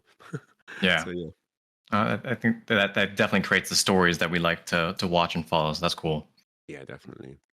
This next question, if we're still good on time, it comes from Juicy. He says, fighting games tend to reward legacy skill, and this can leave new to the franchise folks in the dust when starting out. What is a good approach when learning or trying to learn a new to you fighting game or franchise? What's important to me when I'm learning a new franchise? To not get conditioned by games I've played before. I had to do something different. Yeah. No, not necessarily that. You Okay. might do the same thing, but it has to be something born naturally from what you've learned on that game. It can't be a copy pasta from other fighting games. And the reason I say that, I don't think this is a general thing. I had a problem with that. You know, I used to suffer from just going in and doing, and just trying to play the same strategy on every game. And Gotcha. if a game was new and I didn't know anything about it, I'd try to just apply a KOF strategy here. This is 2D. This character's got similar moves, so I'm just going to do this.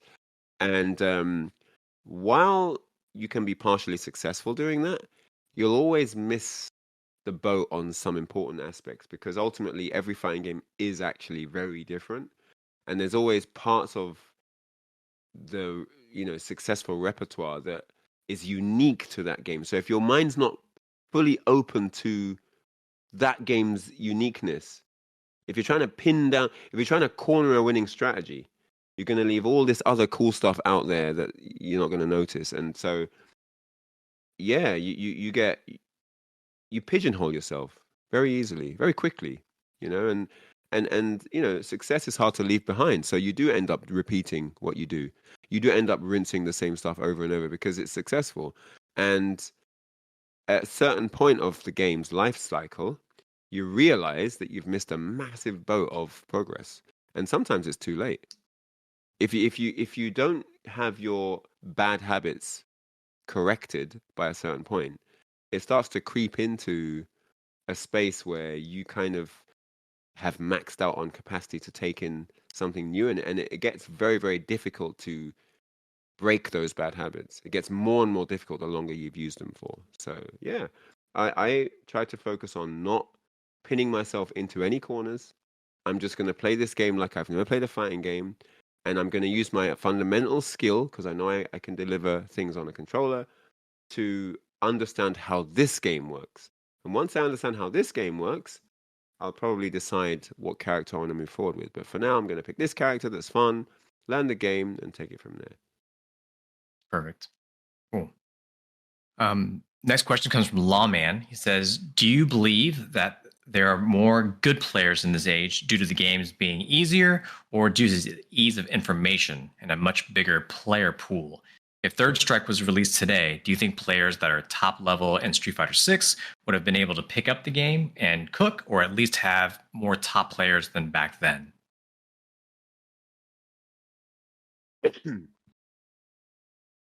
So I worry about attention span when I think about these questions, because I feel like Street Fighter 6 is very attractive. It's very shiny, and there's all these impactful things. Street Fighter 3 is very simple. It's a very simple game. The supers are not that fancy. It's very basic. The depth of the psychology is extremely deep, but what the moves do and the way things look, it's not a lot. And I wonder if that would be enough for them to want to spend a lot of time and become really good at it, because it's not about the looks on that game. I mean, the graphics are really cool, but I'm just saying the game is not about visuals. It's about the mind. Third Strike is about the mind. And unless you're heavy into that side of things, Third Strike won't hold your capacity for very long.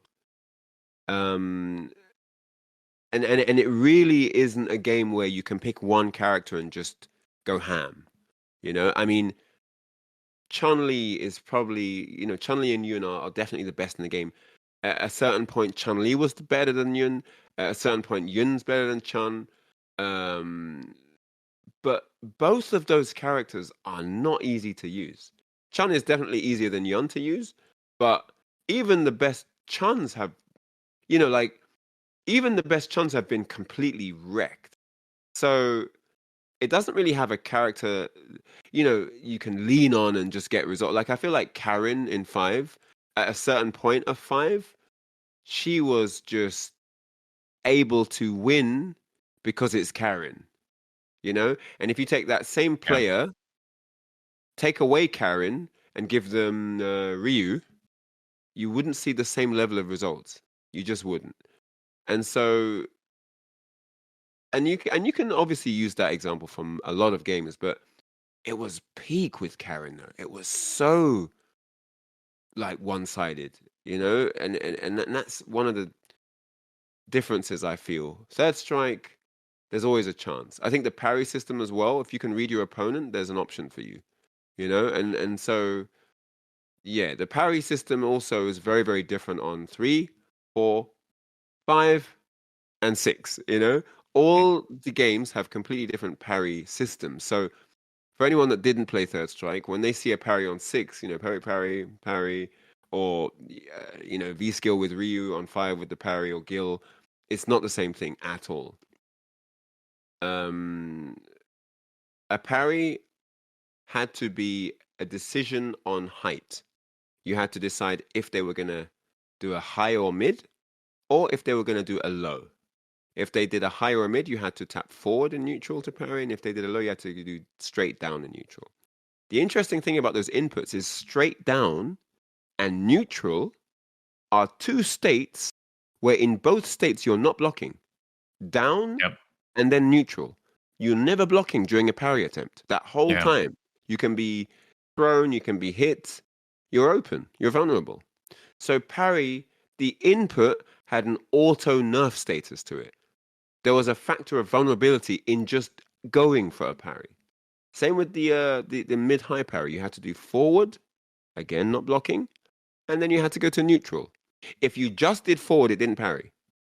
You had to go forward neutral. There had to be a state of vulnerability to activate the parry. Down neutral, forward neutral. So when a parry was successfully executed, you got respect for that because you took the risk of leaving yourself open to all kinds of haymaker combos because you were confident enough that you could predict what the opponent was going to do. So when you saw that flashing blue, the opponent was mortified. Oh, I could have got him. He went for the parry. I could have got a combo here. So the whole psychology around what parries meant was a whole different ballgame to now on Street Fighter 6, where people are like holding the parry, parrying on drive rush attempts. People are getting parries when they don't even want to. You shouldn't be getting something that valuable by accident. Yeah. And this is what it is. Sometimes I just want to drive rush to get close to the guy, but because he did a long range move, I parried it. Perfect parry, got a free combo now. Yeah. I don't deserve that combo. You know, and you know, it's like I can get thrown out of the parry, but there's not really any other risk unless I don't guard properly, and then, you know, I do the parry and hold up and he sweeps me, and, you know, if I hold down and he goes mid. But even that, it's quite hard to cue that up because, I don't know, maybe also because we're not that, you know, not that used to it yet. But yeah, the vulnerabilities of this parry are not that obvious apart from the throw. And so, yeah, I don't know. It just doesn't have the same kick to it. I feel like the one on Third Strike, because you were so open to combos if it didn't work. I mean, for example, if someone jumped in on you and you wanted to parry their jump attack, you might know what jump attack they're going to use, but you don't know when they're going to use it. And bear in mind, if you're going to do forward, you have to go to neutral. after that to parry. Which means if your timing is wrong, you're completely open to a full jump attack, Yeah. like the biggest combo starter in the game. So that is so when they parried your jump attack, you were like, oh man. If you do the jump attack early, you'll hit the parry, and if you do the jump attack late, you'll hit the recovery. So there was a lot of skill in going for a parry on a jump attack, you know? And so all that stuff, all of the depth of how the parry worked was taken out because it's too technical, it's too hard. We can't get the beginners to follow it on with it. So let's make it easy. Let's make it 2 buttons. Right. Yeah. Let's make it this. Let's make it not high and low. Let's make it all one input. Everything is just one. This input parries both high and low and mid. So they changed it, but when you change it, the quality goes down. Now, the replays are not even hype. There's hardly any replays where people are like, oh, this parry was sick on Street Fighter 5 because it's not the same deal. Yeah. So, yeah. Yeah, I mean, I think what you said, that's what made EVA Moment 37 so hype. Oh, yeah. Yep. That's 100%. More skill, more risk. So that's huge. Okay. Hard balance, though. If you're a pub dev, you want to make money. The skill route, does that make money? I mean, I think there's a good conversation to be had there, right? If we're encouraging everyone to, if we're promoting everyone because of their skill, and kicking everyone who's not skillful out, that probably isn't the best way to generate revenue. If you're telling someone you're not good enough for my product, if you're rejecting people on that level, I don't know if the product's going to work. I mean, it can actually flip and work really well because of that. But in this day and age where everyone wants, a game that's instantly entertaining, instant gratification, they want the trophy now. I don't want to work. Give me the trophy right now. I don't want to grind. We're in that culture now, expectation. People are entitled. So I don't know, as a business strategy, if what worked 20 years ago would work today. And that's the difficulty we have. Yes, fighting games are amazing when they're really skill based and you get to watch the best people in that community play the game in a tournament and you see the skill and it's mesmerizing, and that's great. But if you're a business trying to make money, I don't know. Yeah, I think you see a lot of decisions are made by a board that's worried about their stock value as opposed to, what's good for the players. So I think you're right. Yeah. Okay. I mean, even tournaments, we've got everything about the spectators now. We can't have long sets. People get bored. We can't have first to 3. Yep. We can't have first to 5. It's not about the players at all. It's about money, all of it.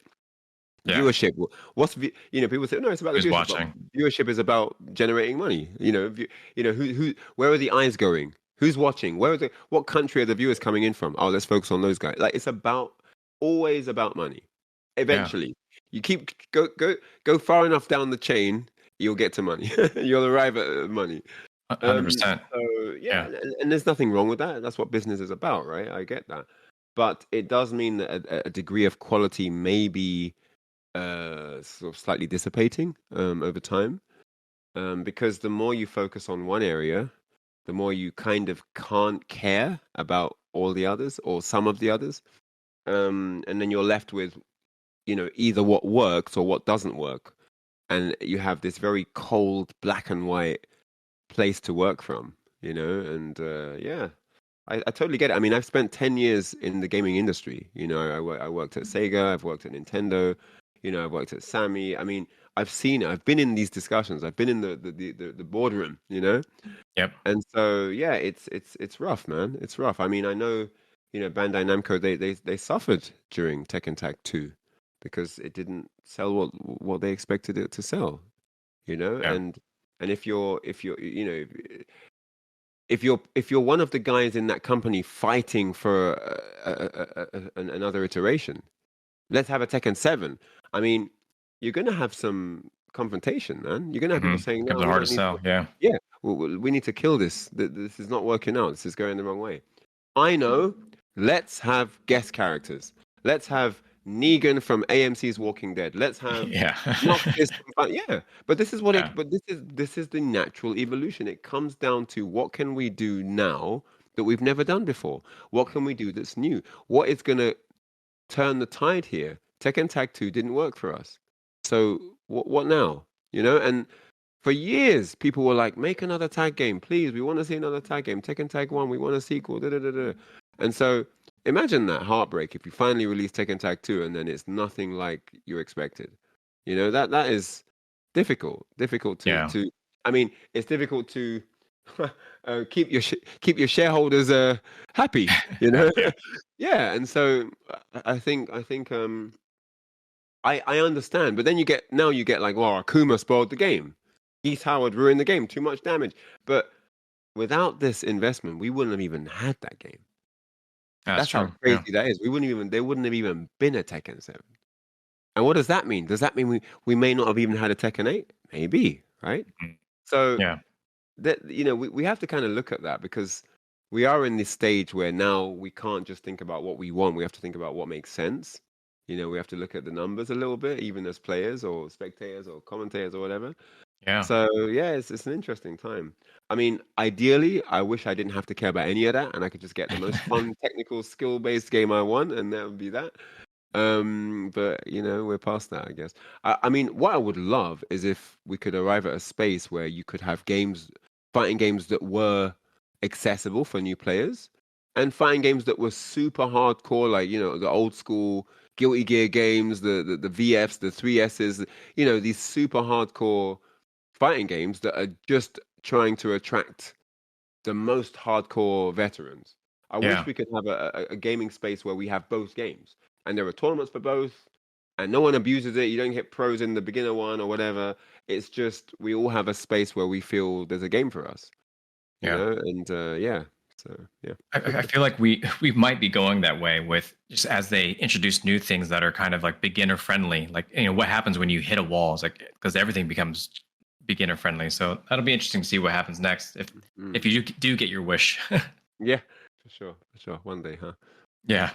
Um, Big Ruck Online, who's actually the co-host of the Wake Up 3 podcast, says, I'd love to know how Ryan goes about choosing a main. Is it purely utility or is it a part of like the vibe too? Depends on the game, because if I notice that a certain tool is more valuable on that game, I'll go for it.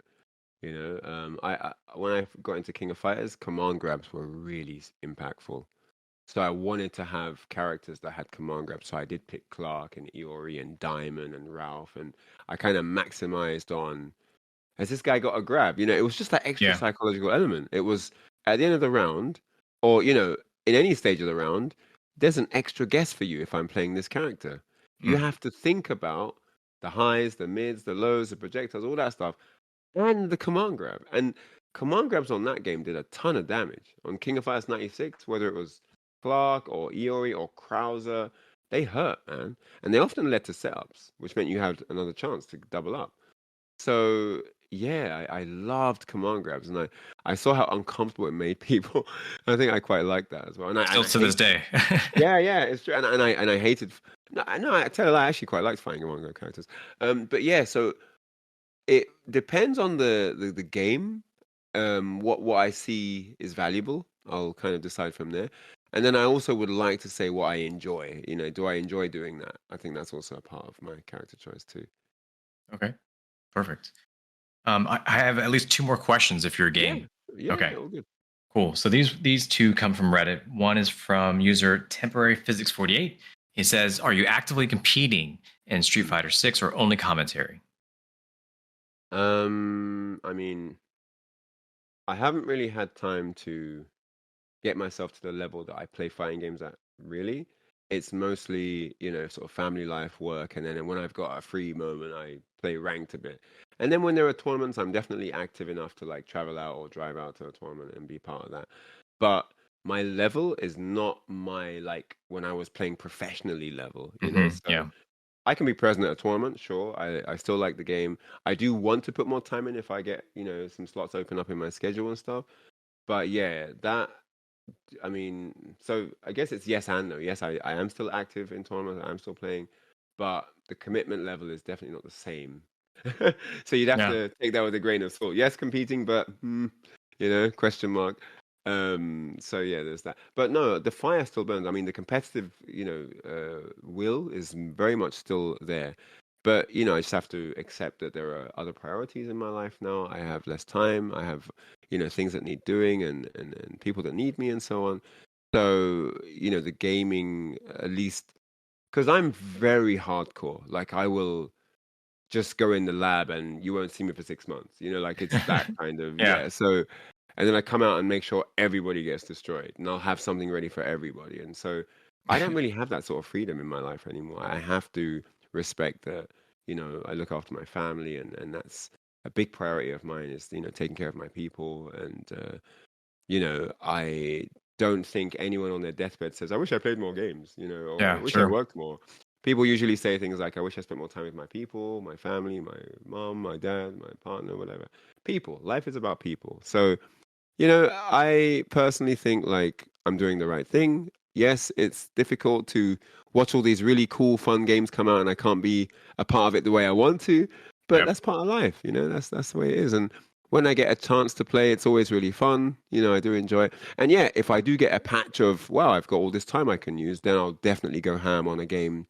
Tekken, Street Fighter, Mortal Kombat 1, one of them I'll be putting some heavy time in, and I'll make it fun for the community. I always enjoy entertaining in my gameplay. So yeah, I look forward to the opportunity to do that again. Yeah.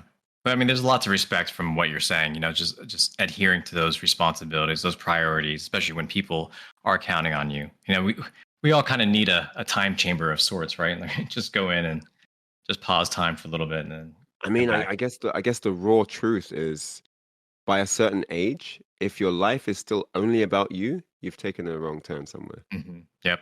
Whether that's looking 100%. after kids, your family, your parents, your partner, anyone else, like, your life needs to be about more than just what you want at some point. And I'm not talking about, if you're in your 20s, or, if you're in your 20s or your 30s, you're building your career, your brand, that's fine. That's normal. That's good, actually. But what I mean is after that, like 40s, 50s, 60s, if your life is still just only about you, I'm not sure that's going to feel like a very fruitful experience. Yeah. Different level of growth, being able to serve other people. That's Yeah, huge. definitely. So this next one comes from Raymond Bumcheese. He says, "What was it like meeting Dominic Diamond being on Game Oh, Master?" oh my gosh.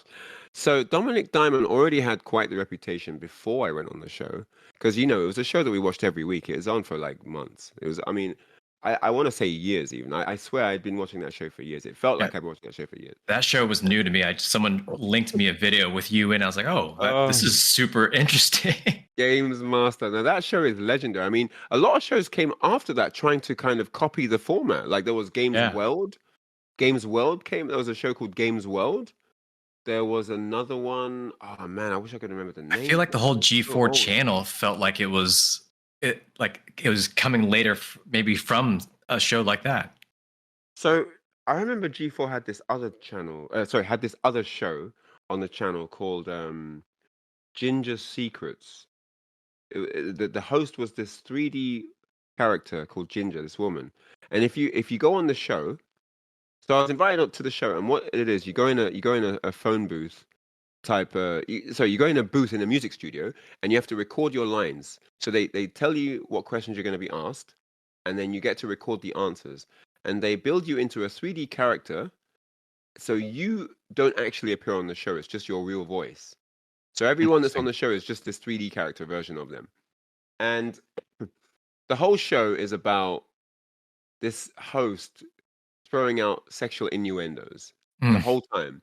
gotcha. And it was just so cringy, like, which, yeah, it was like to promote my Tekken 3 World Championship run, and it was just like this. So, what are you taking people's underwear off? Like, it was just so awkward.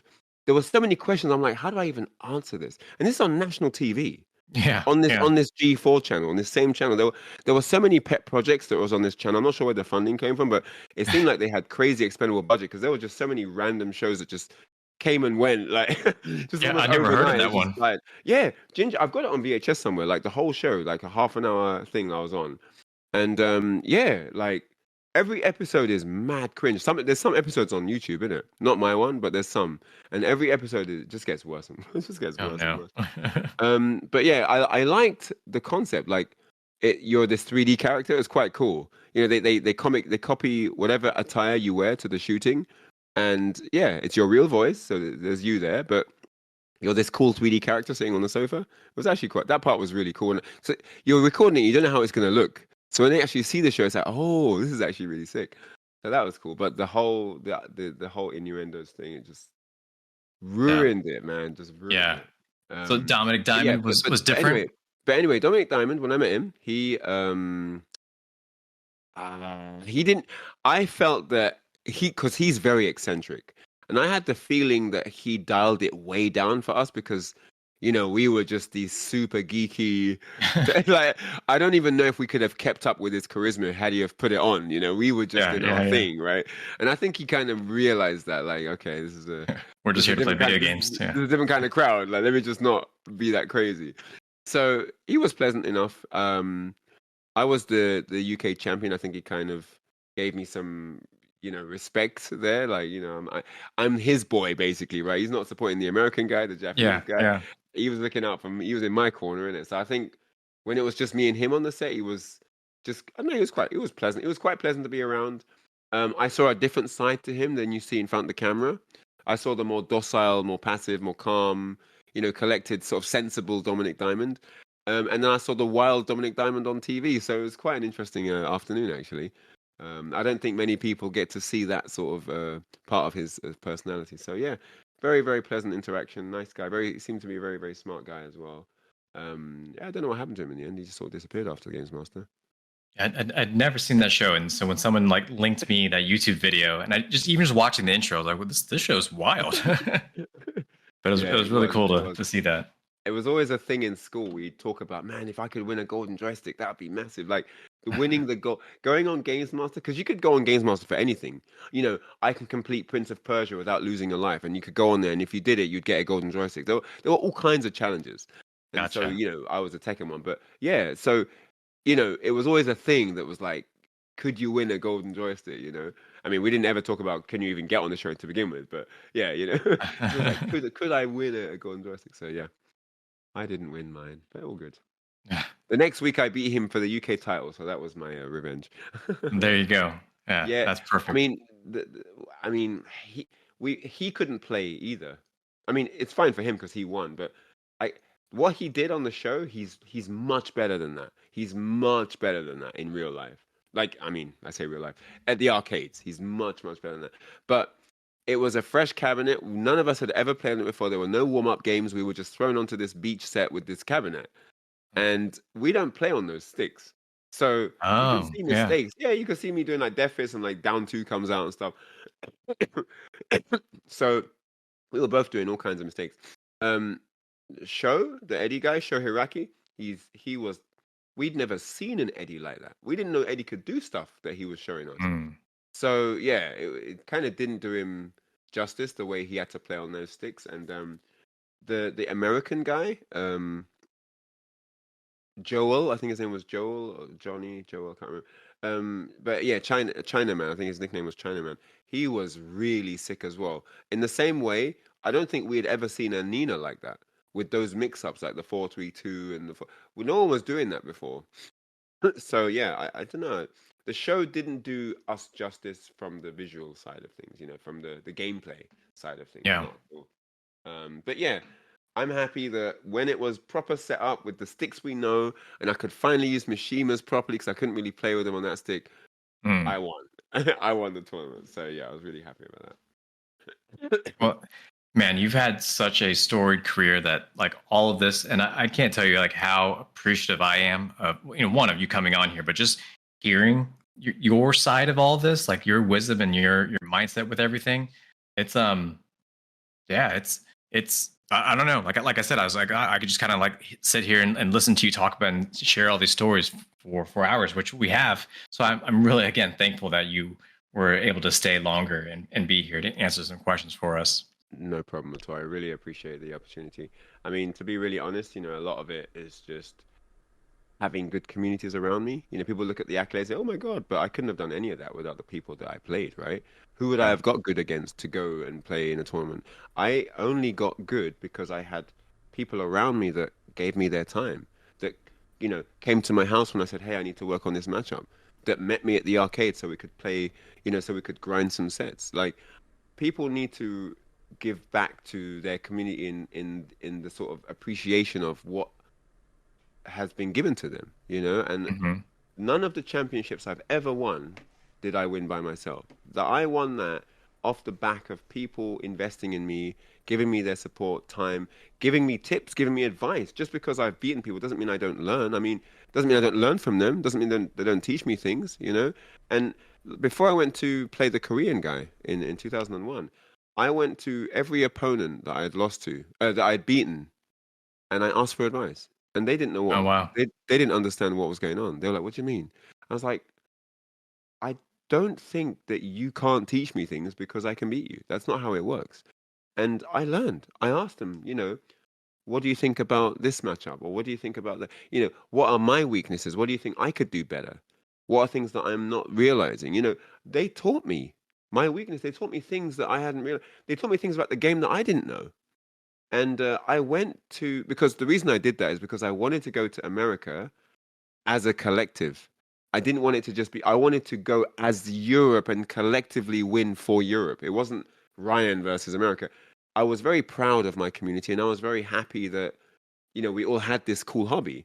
And I really wanted to show that Europe are good. We're good. You know, we're not just random scrubs. Like, there's some real talent here. And if only I could bring everyone to America and show you these guys, but I can't. So at least if I can bring some of their knowledge, that could be a bonus, you know. And so I did that, and you know, and when I beat the Korean guy, it was a win for everybody, and Yeah. Yeah. everybody posted on the forum. Everyone was elated, yay, he won, you know, and it was a group victory, and all of my tournament wins have been group victories, and so I'm really grateful to all the people that have helped me, played with me, even followed and supported me as fans. That helps me because it's like there is value in what I'm doing. These people believe in it, you know? So Hmm. all of it is connected. There isn't anything, you know, I know that there's the story, there's the myth about the self-made millionaires and all of that's nonsense. No one does it alone. You always do it with your friends, family, supporters. There's always people in your corner that push you up, you know, Yeah. and really give you that edge over the rest who try and do it alone, you know? And so Yep. I'm really, really aware of that and very, very appreciative. So yeah, just wanted to end on that. No, that's awesome. That definitely shows that you are in a class of your own. To be able to have that kind of perspective of, hey, let me go ask these guys that I've already beaten. Oh, They amazing. didn't know what I was. They were like, "Are you serious?" I was like, "Yeah." Like, tell me, what am I doing?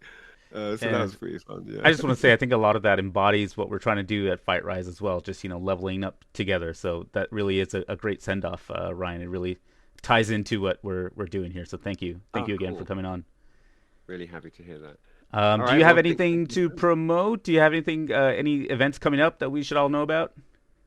So this year I'm going to try and go and perform at Evo Japan in Oh, Oh, nice. April.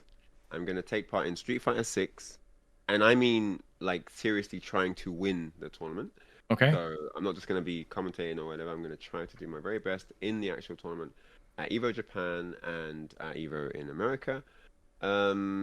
I do have a tournament coming up for Street Fighter 6 this weekend. It's going to be at the Core Gamer Treff event on Saturday, this Saturday. I believe it's the third. Um, yeah, so the third. So that's going to be streamed as well. I think it's literally like Core Gamer Treff stream, but you can look it up. They do a Street Fighter 6 tournament every few months or so. Yeah, so I'm going to be part of that. And yeah, it's going to be a bit more streaming activity coming from me. So yeah, twitch.tv/Ryan_Hart is my stream, and I'm going to be doing some Tekken 8 stuff and some Street Fighter 6 stuff. Both me playing and leveling up and training, and also doing some leagues and exhibitions showcasing some of the talent coming up today. So yeah, lots of activity from me to be coming out, and I'll always try to get everything pushed out on Twitter and Facebook and Instagram before it goes live. So if you're in contact with me on any of those platforms, you should be able to get the heads up before it's like before it's aired. So yeah, that should be good. Very cool. Like Awesome. we're already, cheering for you. So now it's going to be even more special for us to cheer for you. So it's been cool. Thank you. I really appreciate that. Thank you.